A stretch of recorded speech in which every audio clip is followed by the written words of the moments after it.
In today's video, I'm going to teach you how to link Google Tag Manager to Google Ads. By the end, you'll have a Google Ads conversion tracking tag set up in Google Tag Manager, ready to fire when the right conditions are met. Before we start, make sure you're signed in to the correct Tag Manager container for your website and that you have your Google Ads conversion ID and conversion label handy. You'll find these in your Google Ads account under Conversions within the tag setup instructions.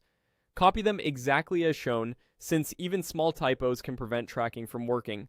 Open your browser and go to tagmanager.google.com. Once your container loads, look to the left-hand sidebar and click on Tags. This is where all of your existing tags live and where you'll add the new one that connects to Google Ads. At the top right of the tags list, click New to create a fresh tag. A blank tag panel will open. Inside that panel, click Tag Configuration. This is where you choose the type of tag you're creating. From the list of supported tag types, select Google Ads. You'll then see specific options for Google Ads tags. Choose Google Ads Conversion Tracking to create a standard conversion tag that reports successful actions like purchases or leads back to your Google Ads account. Now it's time to connect the tag to your Google Ads conversion. In the Conversion ID field, paste your conversion ID exactly as provided in Google Ads. Then, in the Conversion Label field, paste the corresponding label for the specific conversion action you're tracking.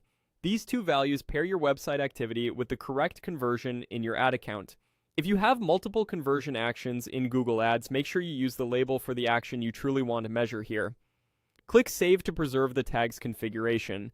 Saving ensures your ID and label are stored properly in the tag so you don't lose any progress as you continue. Next, click Add Trigger. This is how you decide when the tag should fire.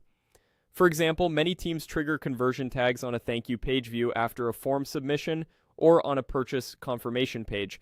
Others tie the trigger to a specific click or form event. The trigger you choose should align with how your site confirms a successful conversion.